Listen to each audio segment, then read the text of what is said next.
Warahmatullahi wabarakatuh. Innal hamdalillah nahmaduhu wa nasta'inuhu wa nastaghfiruh wa na'udzu billahi min shururi anfusina wa min sayyiati a'malina. May yahdihillahu fala mudilla lahu wa may yudlil fala hadiya lahu. Asyhadu an la ilaha illallah wahdahu la syarika lah wa asyhadu anna Muhammadan abduhu wa rasuluh. Sallallahu alaihi wa ala alihi wa ashabihi wa man tabi'ahum bi ihsan ila yaumiddin, amma ba'd. Kaum muslimin jamaah salat maghrib rahimani wa rahimakumullah. Alhamdulillah, kembali di hari ini kita mengkaji hadis pilihan yang dikumpulkan oleh Al-Imam An-Nawawi, Asy-Syafi'i Abu Zakaria Yahya Ibnu Syaraf rahimahullah. Kita di hari ini alhamdulillah dari 40 hadis yang beliau pilihkan, kita masuk di hadis yang ke-10. Kata beliau rahimahullah, al-hadithul ashir, hadis yang ke-10, an Abi Hurairah radhiyallahu taala anhu qala Rasulullah sallallahu alaihi wa alihi wasallam, innallaha thayyibun la yaqbalu illa thayyiba. Wa inna Allah ta'ala amaral mu'minina bima amara bihil mursalin. Faqala ya ayyuhar rusul kulu minat thayyibati wa'amalu sholiha. Wa qala ta'ala ya ayyuhalladzina amanu kulu min thayyibati ma razaqnakum.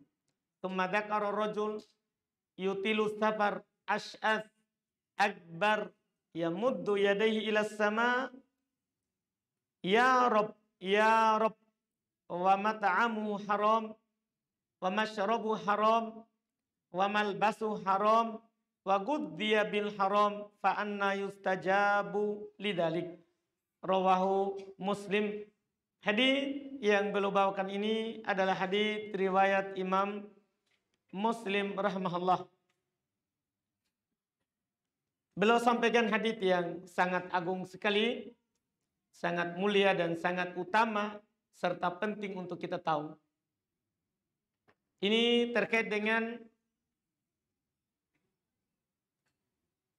apa yang diterima oleh Allah Subhanahu wa taala dari amalan kita.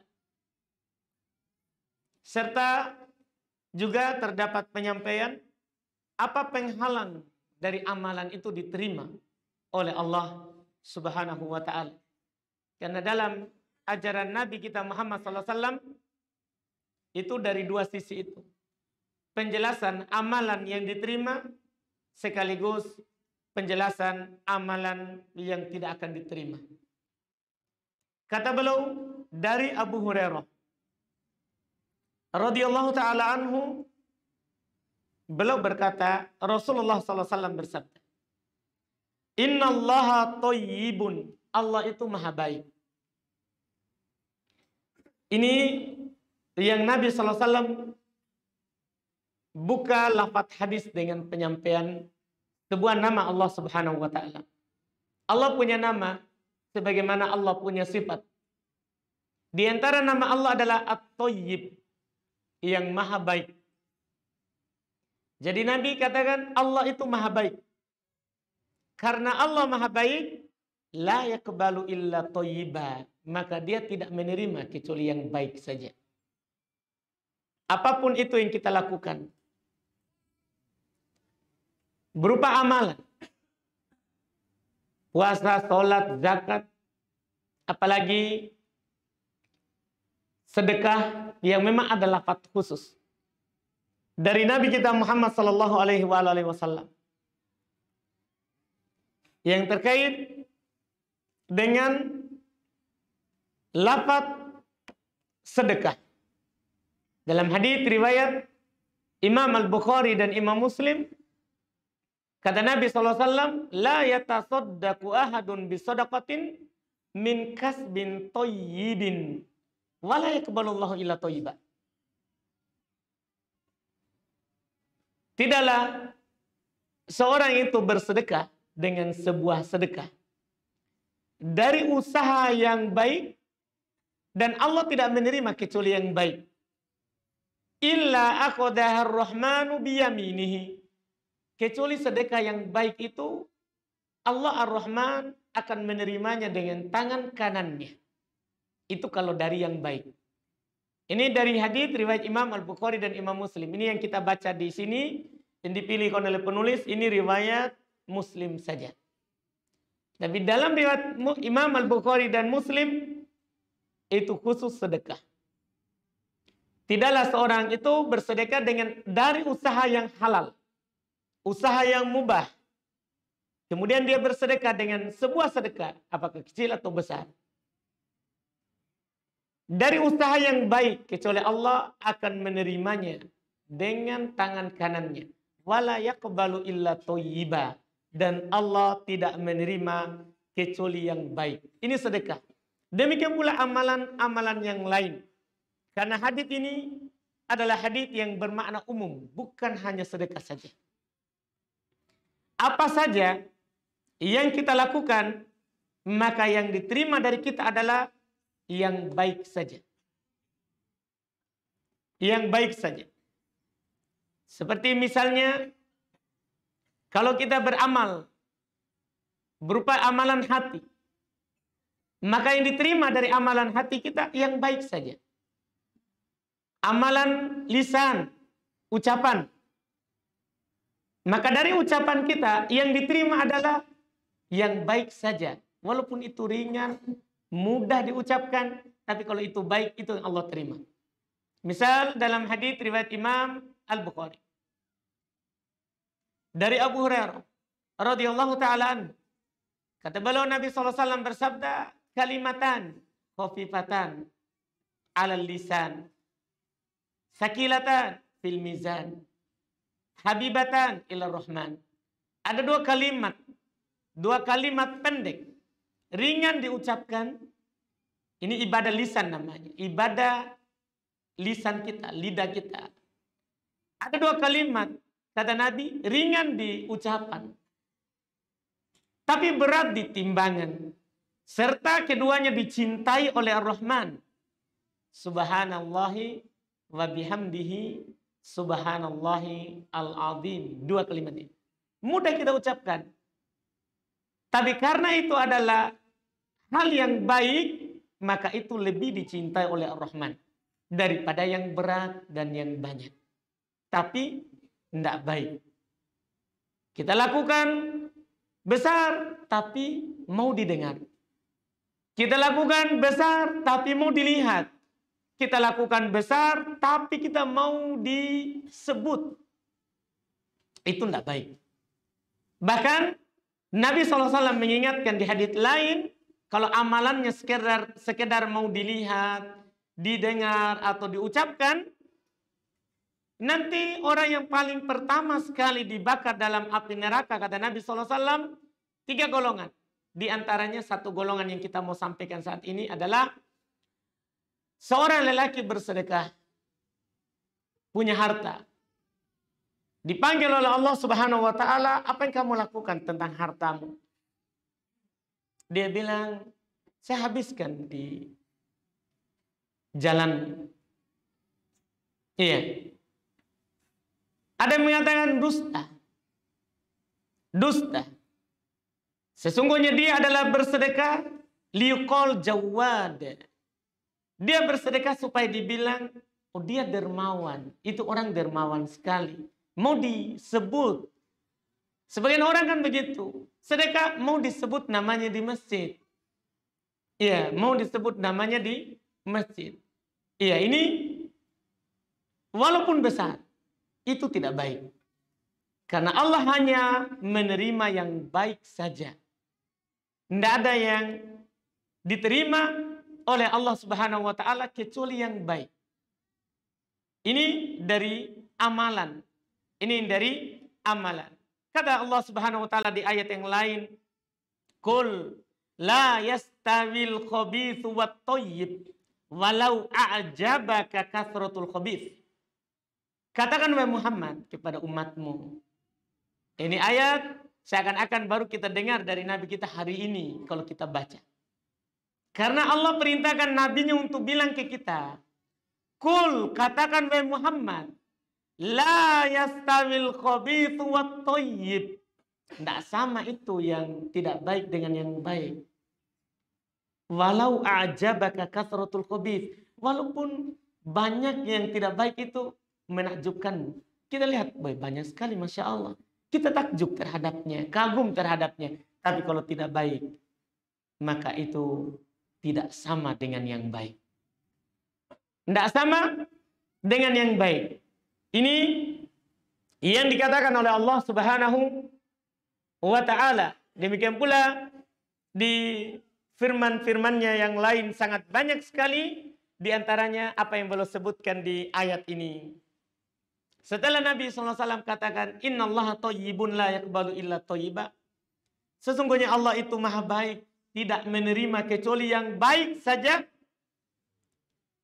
Nabi kita mengingatkan kita dua ayat.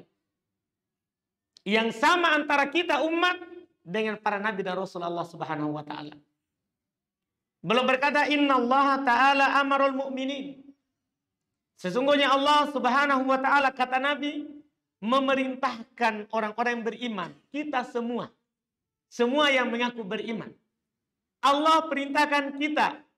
Bima amara bihil mursalin. Dengan perintah yang sama. Yang Allah perintahkan kepada para Rasul. Apa itu? Pertama ayat tentang Rasul. Ya ayyuhar Rasul. Kata Allah, ini di surat Al-Mu'minun 51. Ya ayyuhar rusul, wahai para rasul, kulu minat thayyibat, makan dari yang baik. Makanlah dari makanan yang baik. Yang baik maksudnya al-halal, at-tahir. Yang baik maksudnya yang halal, lagi suci. Halal keluar yang haram, suci maksudnya keluar yang najis. Ini perintah Allah kepada nabinya, para rasulnya. Wahai ar-rusul, kulu minat thayyibat, makanlah dari setiap yang baik. Wa amalu solihah, dan beramalah amalan soleh. Jadi perintahnya kepada Rasul dua. Makan yang baik itu pertama. Yang kedua, lakukan amal soleh. Wa qala ta'ala, dan Allah berfirman kata nabinya ini kepada orang yang beriman. Ya ayyuhalladzina amanu. Kalau tadi Rasul, wahai orang-orang yang beriman, kulu min thayyibat, sama. Makanlah dari yang baik. Halal, suci. Itu maksudnya yang baik. Makanlah dari yang baik. Ma rozaqnakum, apa yang kami rezekikan dari kalian. Rezeki itu kan ada rezeki yang halal, ada rezeki yang haram. Tapi yang diperintahkan untuk kita makan adalah yang halal.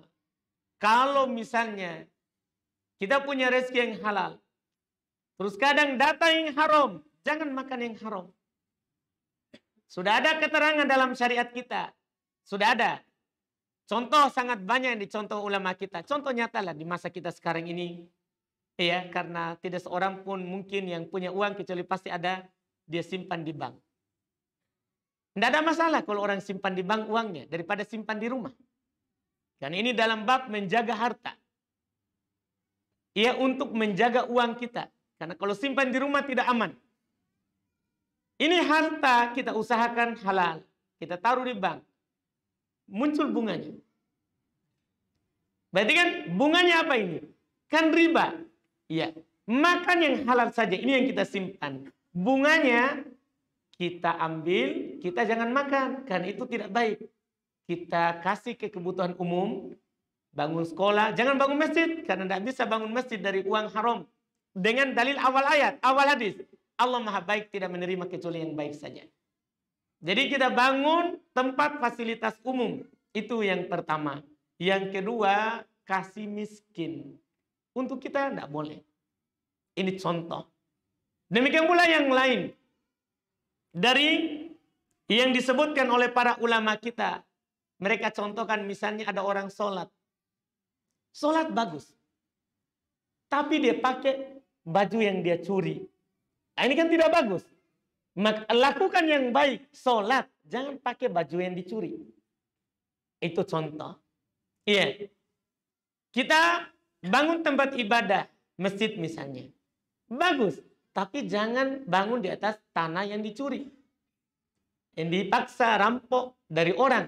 Tidak boleh. Karena Allah hanya menerima yang baik saja. Ini dari segala hal yang dicontohkan di ayat adalah makanan. Makanan. Makanlah yang baik dari yang kami rezekikan kepada kalian. Dari yang kami rezekikan kepada kalian. Jadi ini adalah perintah yang sama. Berlaku umum untuk para rasul dan juga kita sebagai hamba Allah Subhanahu wa ta'ala, pengikut para nabi dan rasul Allah. Bahkan ini berlaku pada seluruh manusia, bukan hanya yang beriman. Tadi kan ayat yang disebutkan oleh penulis tadi itu di surat Al-Baqarah 172 untuk orang yang beriman. Bahkan di surat yang lain di Al-Baqarah tapi 168. Tadi kan 172. Sebelumnya Allah mengajak seluruh manusia. Ya ayuhan nas.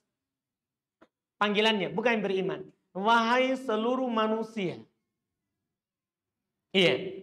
Kulu mimma fil ardi halalan thayyiba. Makanlah dari apa yang ada di bumi ini yang halal lagi baik. Ini untuk orang yang beriman dan mencakup juga untuk orang yang tidak beriman. Semuanya. Karena yang baik itu untuk orang baik. Kalau yang tidak baik itu untuk orang yang tidak baik. Bukan untuk orang yang baik. Allah katakan wat-thayyibatu lit-thayyibin. Iya. Ini kan Allah katakan. Yang baik itu untuk yang baik. Itu untuk laki-laki yang baik, pasti perempuan yang baik. Wat-thayyibun lit-thayyibat. Laki-laki yang baik itu juga untuk perempuan yang baik. Ini kan terkait dengan jodoh. Istri atau suami bagi istri. Tapi ayat ini umum.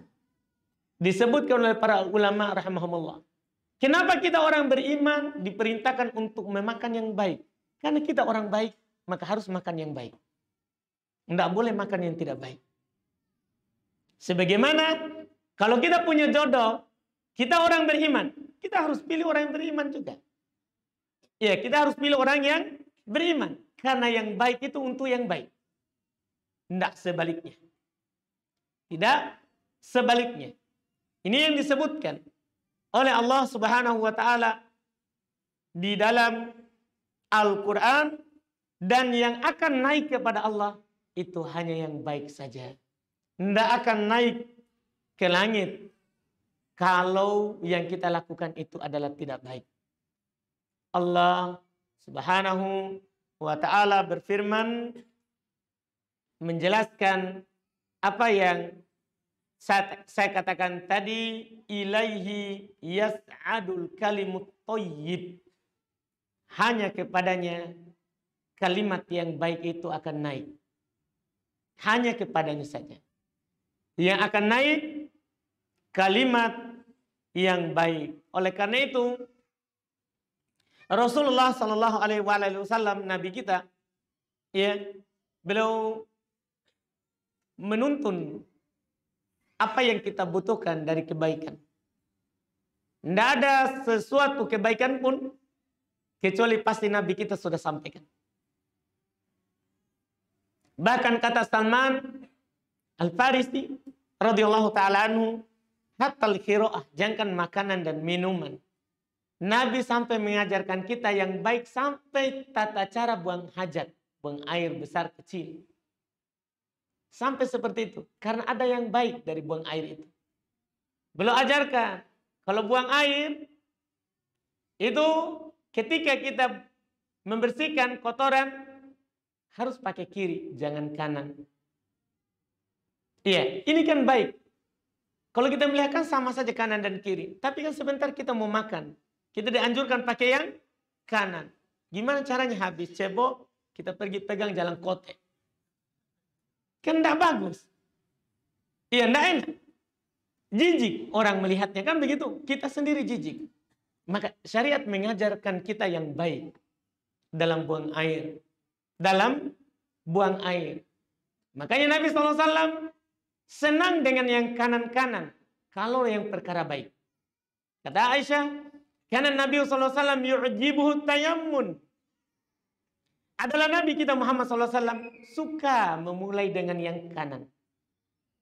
Dalam hal-hal yang baik. Sampai disebutkan fitnah uli. Ketika Nabi pakai sandal. Belum pakai kanan dulu. Baru kiri. Hal kecil. Tapi ini Nabi suka. Nabi cinta. Kalau kita tidak mampu melakukan hal-hal besar, itu dulu yang dimulai.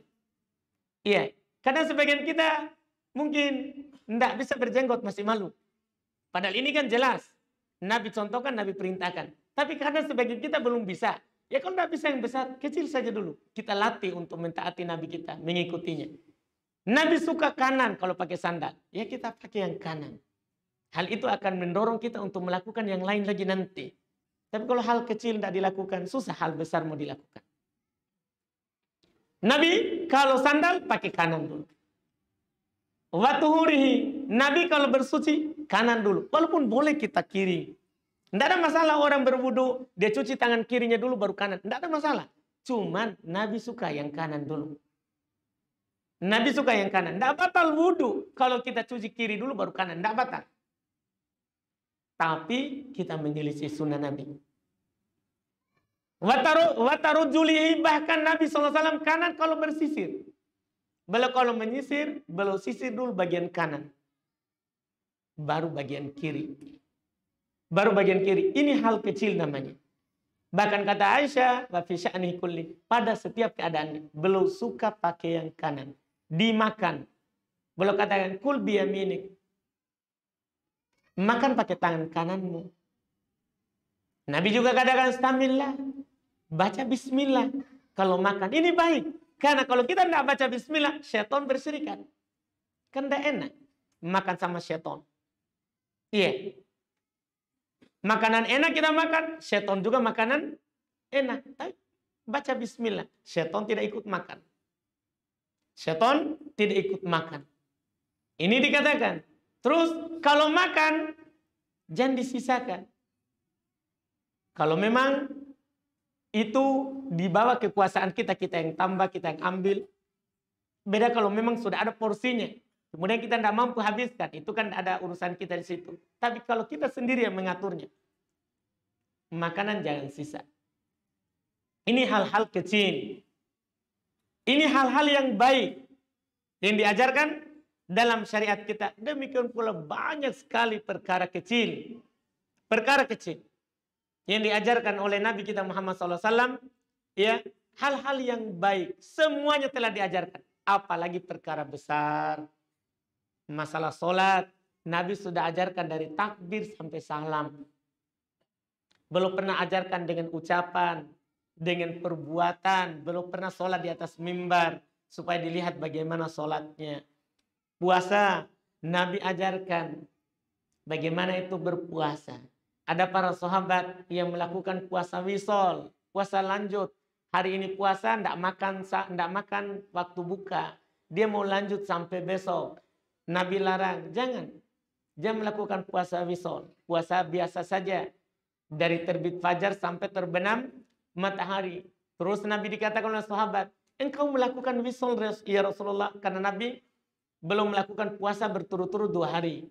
Tidak makan sahur hari berikutnya dan tidak buka.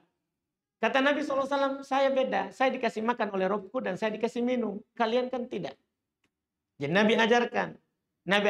Terus ada 3 orang yang datang ke rumah Nabi SAW. Menanyakan bagaimana ibadah Nabi. Kepada istrinya Nabi SAW. Istri Nabi bilang, Nabi sholat dan tidur. Nabi berpuasa dan berbuka. Nabi beliau SAW mendatangi istrinya. Belum menikah dan mendatangi istrinya. Di antara orang 3 orang ini ada yang bilang, adapun saya akan puasa terus. Nabi kan karena sudah diampuni dosanya, makanya belum puasa dan berbuka. Kita ini tidak diampuni dosanya, tidak ada jaminan. Saya akan berpuasa terus. Satunya bilang, saya akan sholat malam terus, tidak akan tidur. Satunya bilang, saya tidak akan menikah. Nabi marah besar, karena Nabi ajarkan tidak seperti itu. Nabi ajarkan kita berpuasa dan berbuka. Nabi ajarkan menikah. Walaupun kita mau konsen ibadah, tapi tidak boleh untuk tidak menikah. Nabi ajarkan untuk sholat. Kalau kita lagi semangat, kita sholat. Tapi harus tidur juga. Harus tidur juga. Ketika mendengarkan ini, Nabi marah. Nabi naik mimbar. Nabi naik mimbar. Dan Nabi jelaskan, itu adalah orang yang benci sunnah. Dan siapa yang membenci sunnahnya katanya, bukan dariku. Jadi kita lakukan. Yang baik itu yang Nabi ingatkan. Dan semuanya telah diajarkan. Demikian pula, di sisi lain, semua yang tidak baik sudah diingatkan juga. Tidak ada satupun yang membuat bahaya diri kita, agama kita, akal kita, keluarga kita, harta kita, kecuali pasti Nabi kita telah ajarkan. Beliau telah sampaikan semuanya. Makanya ketika Nabi SAW berhaji, di haji terakhir, tahun keberapa Nabi haji terakhir? Siapa yang tahu? Dari sebelah sini. Dikasih hadiah yang bisa jawab. Siapa yang tahu Nabi haji terakhir tahun keberapa?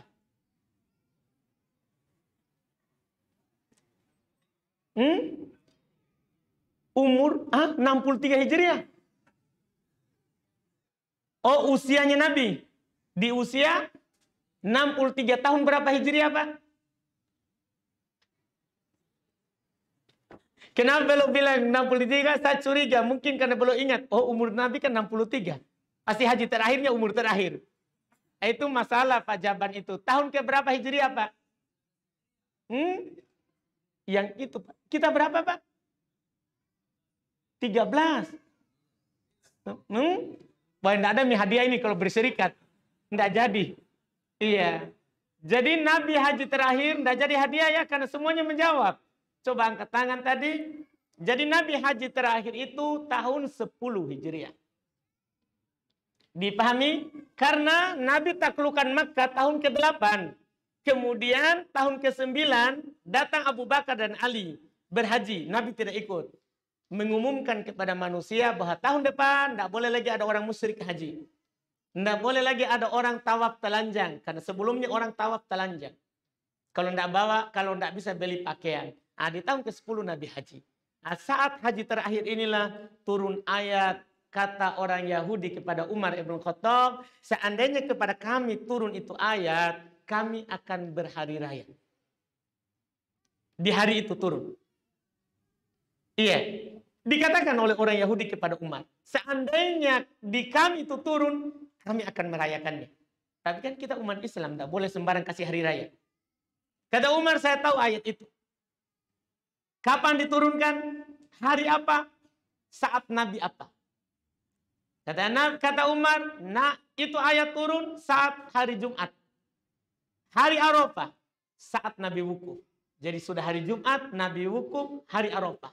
Itu turun ayatnya. Yaitu ayat di surah Al-Ma'idah. Al-yawma akmaltu lakum dinakum.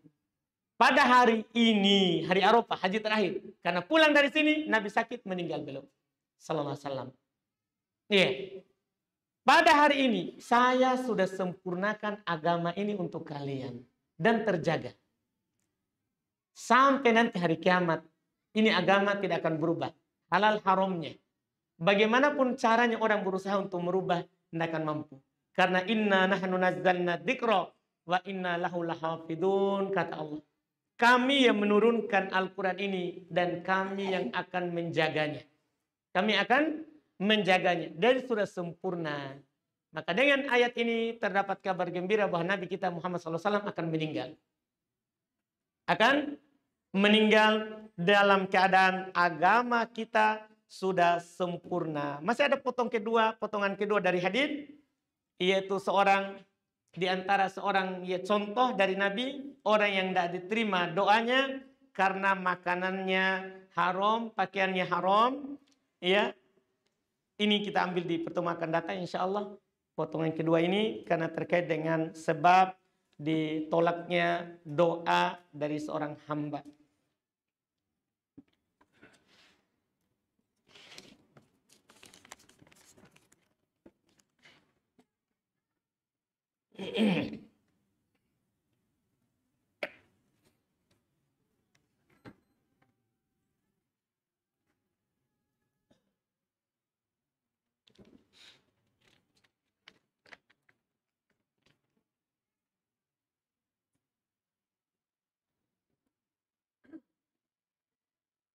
Bagaimana jika sudah lama nabung di bank dan tiba-tiba bank memberikan bunga bank dan kita tidak tahu berapa banyak yang sudah dikasih sama bank. Bagaimana cara membersihkan harta tersebut? Apa kita dosa? Tadi sudah saya singgung cara membersihkannya. Kalau ada ribanya, kasih ke fasilitas umum atau orang miskin. Itu caranya. Tapi kalau kita tidak tahu kan bisa di-print, dilihat berapa bunganya ini setiap bulan. Atau bisa ditanya orang, kalau kita punya 100 juta, berapa kira-kiranya bunganya per bulan? Kan bank bisa tahu. Tanya saja. Baru setelah itu kita keluarkan. Gampang sekali. Gampang sekali caranya. Kita bisa tanya pihak bank, bisa juga kita tanya orang yang memiliki tabungan yang semisal. Ya, atau bisa kita lihat bunganya bulan itu berapa. Setelah itu kita kiaskan yang lainnya. Ya, dengan besarnya simpanan kita kan tidak jauh. Tidak jauh bedanya. Tinggal kita lihat dan kita keluarkan, kita kasih orang miskin. Dan tadi saya lupa ingatkan, tidak boleh niat sedekah. Niatnya adalah bebas dari harta kotor, bukan sedekah. Niatnya seperti itu. Dan kita jangan sedih, berarti kita tidak dapat pahala. Dapat. Kan meninggalkan dosa itu kan dapat pahala. Sebagaimana melakukan ketaatan juga dapat pahala. Sama-sama dapat pahala semuanya. Saya seorang istri. Dan saya sementara hamil. Kemarin suami saya chat pribadi saya dengan kata-kata perpisahan. Apakah ini sudah jatuh talak? Dan apakah sah talaknya karena saya sementara hamil? Dan sekarang suami saya minta saya kembali sama dia. Namun orang tua saya tidak mau. Kecuali suami saya datang minta maaf ke orang tua saya. Karena dulu suami saya chat pribadi orang tua saya dan menyatakan kesini ambil pakaiannya anak tak. Apakah itu termasuk telah talak juga Ustadz? Mohon nasihatnya.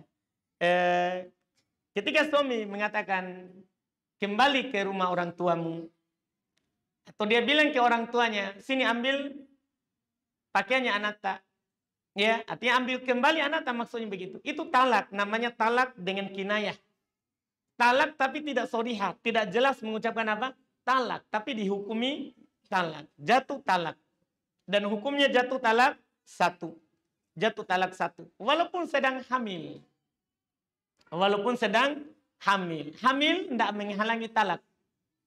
Bedanya nanti di masa iddah. Seorang hamil ketika ditalak di saat dia hamil, iddahnya bukan 3 bulan. Kan seharusnya kan iddahnya orang yang ditalak kan 3 bulan. Atau 3 kali haid.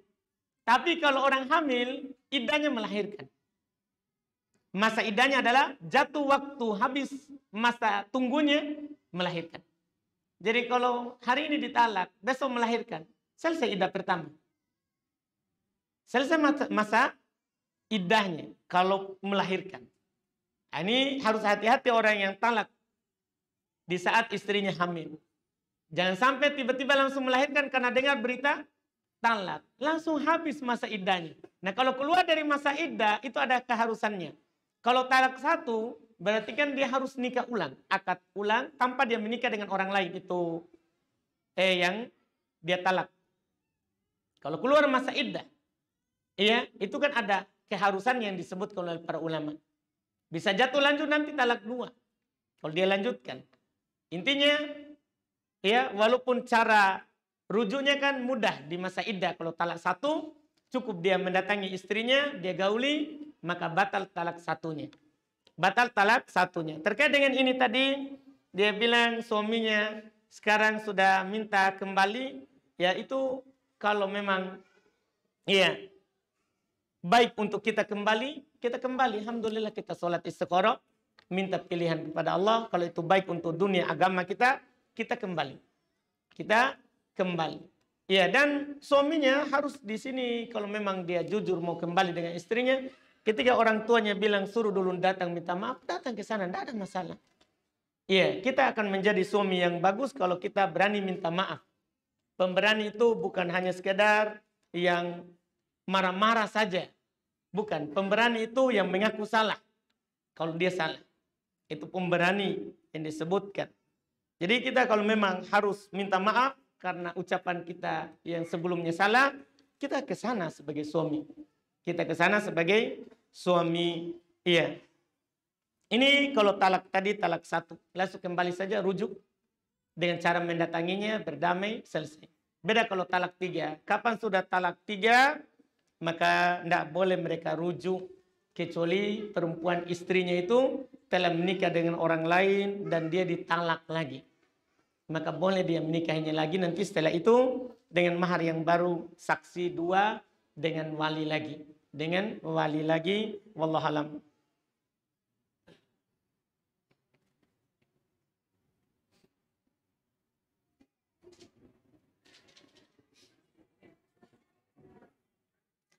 Katanya sebelum kami mengenal sunnah, kami hobi nonton bola. Sampai sekarang. Nih. Namun dalam hati kami tetap ingkari tentang auratnya. Kalau kita dulu kita hobi, sekarang masih, nggak usah diceritakan. Kan semuanya orang itu dimaafkan, kecuali yang menceritakannya. Jadi tutup saja itu untuk derita. Allah telah menutupnya, tutup saja. Ya tutup saja. Ini yang jelas, Nabi SAW cuma mengatakan, kalau kita hidup di dunia ini semangat terhadap yang bermanfaat. Kemudian kalau kita jatuh dalam kesalahan, ikuti kesalahan itu dengan kebaikan. Yang akan menghapusnya.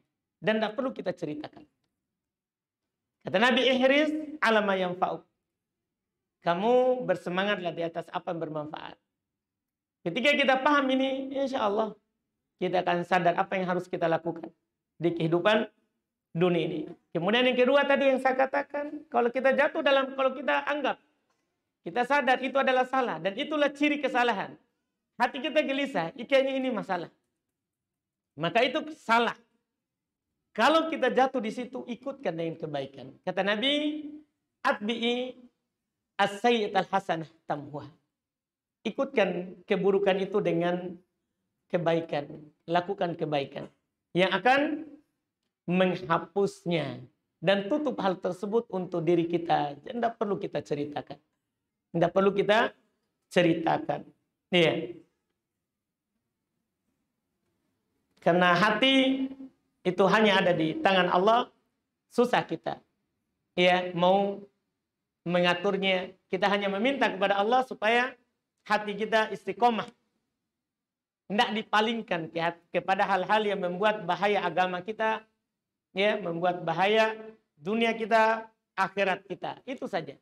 Tidak ada di dunia ini kita yang tidak berdosa. Semuanya salah. Ada yang salah. Bahkan ada di antara kita yang melakukan dosa itu terus dilakukan. Dari sebelum hijrah sampai setelah hijrah. Iya. Yang tercela bukan itu. Karena kita pasti jatuh dalam dosa. Yang tercela adalah yang tidak bertobat. Itu saja. Iya. Bahkan kalau kita tidak berdosa, Allah akan menghilangkan kita. Kata Nabi SAW, laulam tudnibu ladhahaballahu bikum. Kalau kalian tidak jatuh dalam dosa, Allah akan wafat, hilangkan kalian. Kemudian akan datang orang yang melakukan dosa, kemudian meminta ampun, Allah ampuni. Allah ampuni. Artinya apa? Ya, kita seperti itu. Kadang pelupa. Kita sadar ini salah, tapi kadang hawa nafsu. Apalagi seperti sekarang ini musim. Ya, seperti itu kadang kita lupa bahwa ini kayaknya tidak bermanfaat untuk saya. Kita lupa, tidak sadar begitu. Jatuh lagi, itu biasa. Tapi yang tidak biasa adalah kalau kita tidak bertobat, kalau jatuh dalam dosa. Kalau jatuh dalam kesalahan, wallahualam.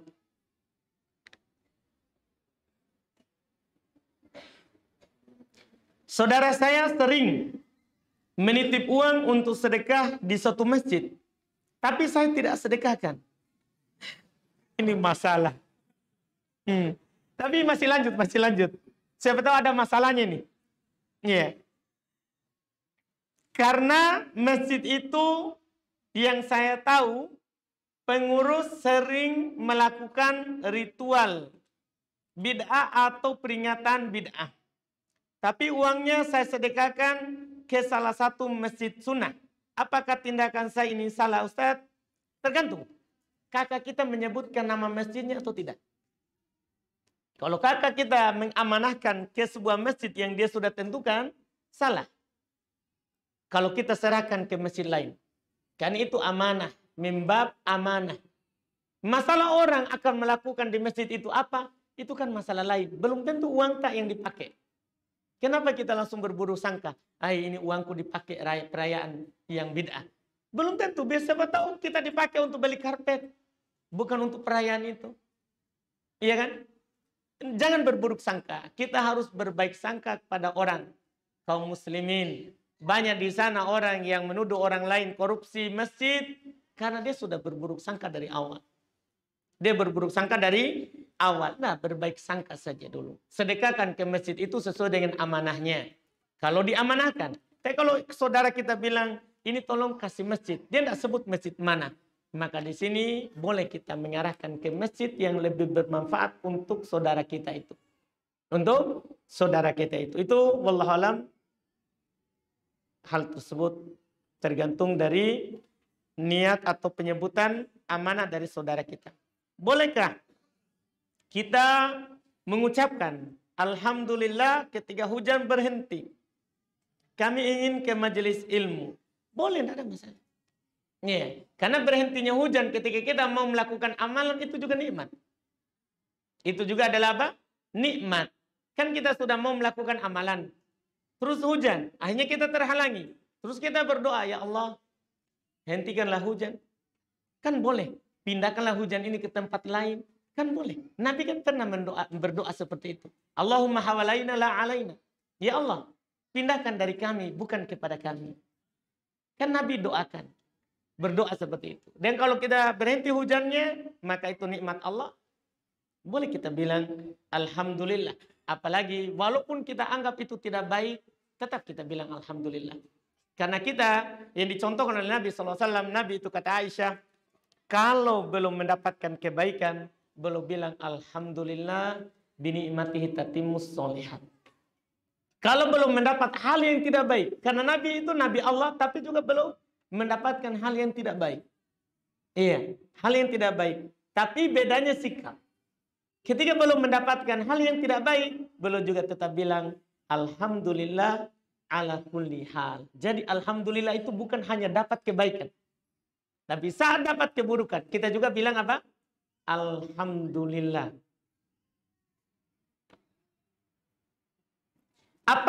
Apakah doa yang afdol? Ketika kita ziarah kubur orang tua kita. Ya doa masuk kuburan. Doa masuk kuburan. Kan Nabi hanya mengajarkan doa ke kuburan, doa masuk kuburan. Adapun untuk mendoakan orang tua kita, jangan ketika ziarah. Harus doakan terus. Iya, harus doakan terus. Saat sujud, saat sepertiga malam terakhir. Sebagian orang kikir pada orang tuanya. Nanti dia doakan orang tuanya kalau ziarah kubur. Enggak, itu salah. Itu salah. Kita harus mendoakan orang tua kita adalah kapan saja, di mana saja. Jangan hanya ketika ziarah kubur. Adapun saat ziarah kubur, itu bukan pergi berdoa, tapi pergi mengingat mati. Kita pergi ziarah kubur orang tua kita, kita ingat. Ini dulu orang tua kita yang membesarkan kita. Sekarang sudah di bawah tanah. Kita juga akan begitu. Nanti anak kita di atas, kita di bawah. Untuk mengingat mati. Itu yang disebutkan oleh Nabi SAW. Kata beliau, kuntu nahaitukum an ziyaratil kubur fazuruha fa innaha tudzakirukumul akhirah. Dulu di awal-awal Islam, saya melarang kalian dari ziarah kubur. Karena dulu orang banyak doa di kubur. Meminta rezekinya kepada kuburan. Maka di awal Islam, Nabi melarang kaum muslimin untuk ziarah kubur. Setelah Islam sudah kuat, keyakinan kaum muslimin sudah kuat bahwa tidak boleh meminta kepada selain Allah, maka Nabi katakan sekarang kunjungilah, ziarahlah kubur, karena itu mengingatkan kalian akhirat. Jadi ziarah kubur itu mengingatkan kita tentang akhirat. Itu tujuannya ziarah kubur, bukan pergi mendoakannya. Doa itu di mana saja. Bahkan lebih bagus di tempat-tempat yang mustajabah dipakai untuk berdoa.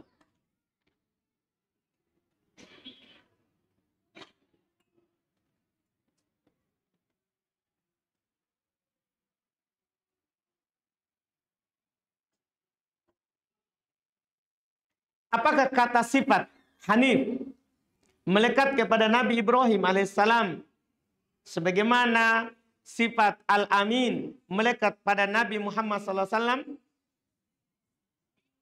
Barakallahu fikum. Saya tidak tahu pertanyaannya. Apa yang ditanyakan? Di sini? Iya. Memang Nabi Ibrahim SAW beliau Hanifah, muslimah. Disifati oleh Allah Subhanahu wa taala sebagai seorang yang hanif, condong kepada ketaatan, berpaling dari kesyirikan. Itu namanya Al-Hanif artinya. Sebagaimana Nabi SAW disifati dengan Al-Amin. Nabi sendiri juga mengatakan, ana aminun man fis sama.